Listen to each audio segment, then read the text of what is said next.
Hey, welcome to another video by Outlays Performance. Today we're going to be going into another free resource, specifically the strength templates, mainly for the individual athletes.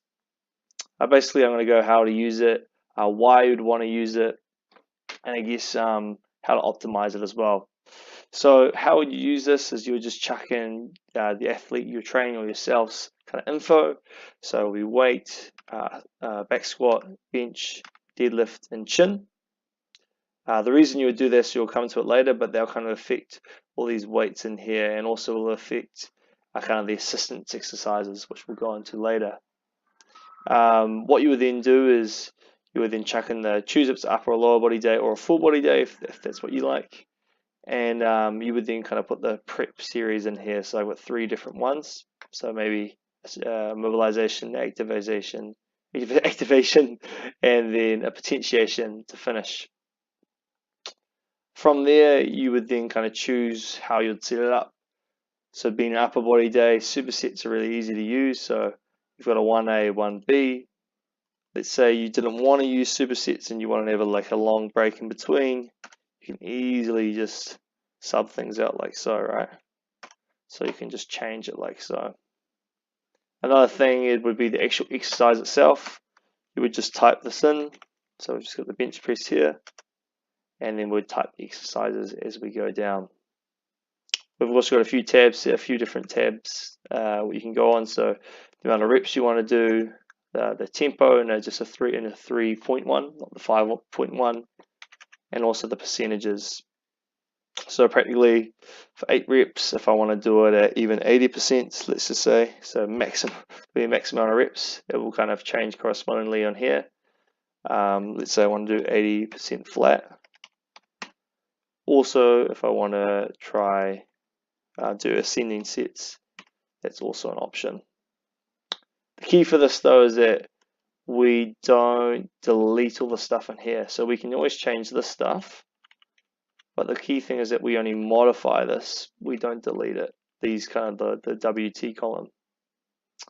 So practically how this would work though is that once we choose, if you go to the helper tab, there is kind of 3 families of exercise. We've got a bench press, a supinated chin up / pull up, and a back squat. And the different relationships between those pairing exercises. So why this is important is that if we want to be choosing a bench press exercise, when we go to here and we click on this WT button, we want to make sure that blue thing is highlighted here. And then not only that, if we're doing a bench press right, we know that relationship of a bench press is 1:1. However, we know that a decline press is 1.05. So that's something you can do like that. Boom, and see it updates it accordingly. That's kind of the main thing, right?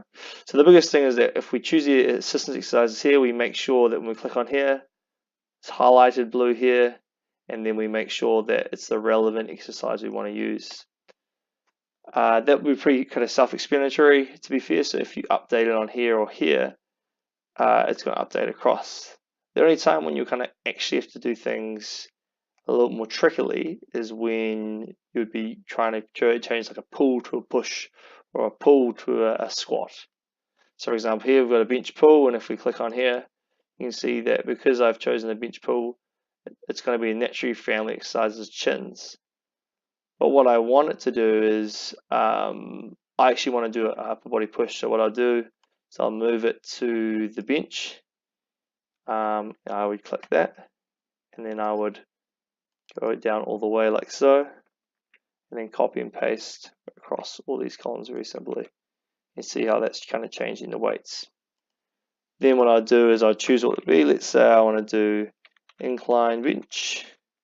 Say that's what I want to do. I'll then search things up on here, maybe 80% roughly. Again, these are very rough estimates. And then I would do like that. Boom, and go across like that. So that's the only time when you're going to have to change things like so.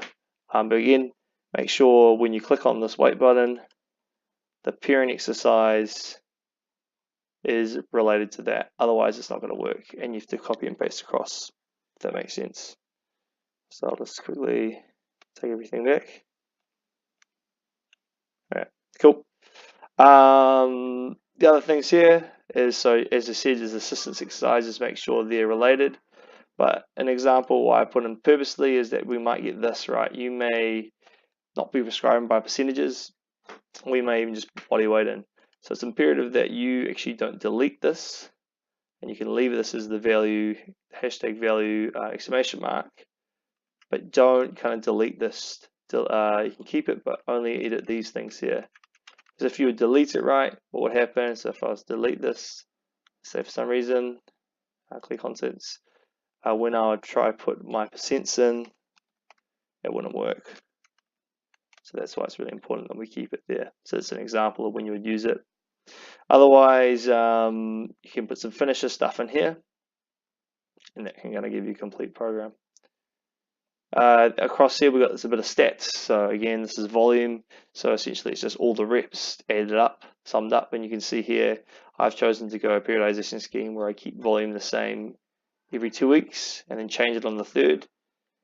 And then I've increased intensity across. So that's just up to obviously philosophy and personal preference. But this can be a good way to kind of double check that you're actually doing the periodization scheme I guess you wanted. Sometimes you kind of don't always do that. So that's why it could be good. Lastly, kind of go into the last thing here. If you look again at here, we understand that power shrug is 85% of the back squat.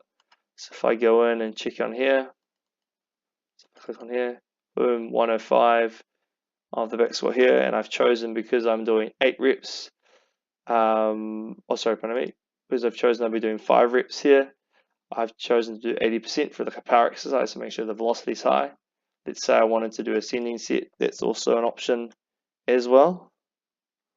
And again, that would update only in this column. So that's the thing. And so for single leg step ups, again, if you check on right here, my pairing exercise is in the squat. And then to double check about the relationship, it says roughly it's about 40% or so of the back squat. So if I go here, it says 0.175, right? So that's probably far too low. So maybe 40% will probably be a bit more appropriate. So if I go in here, change it to 40%, and then again, that'll probably give a bit more realistic kind of, I guess, numbers considering what I'm doing. So yeah, again, I hope this helps, and this can really help you create nice looking programs which you can give to your athletes. You can give a bit of percentages and individualization there. Feel free to message me, DM me on Instagram, whatever you prefer to do, or even email, flip me an email, I've got it on the site. Yeah, really hope it helps, and hope you get the most out of your athletes. Thanks so much. Cheers.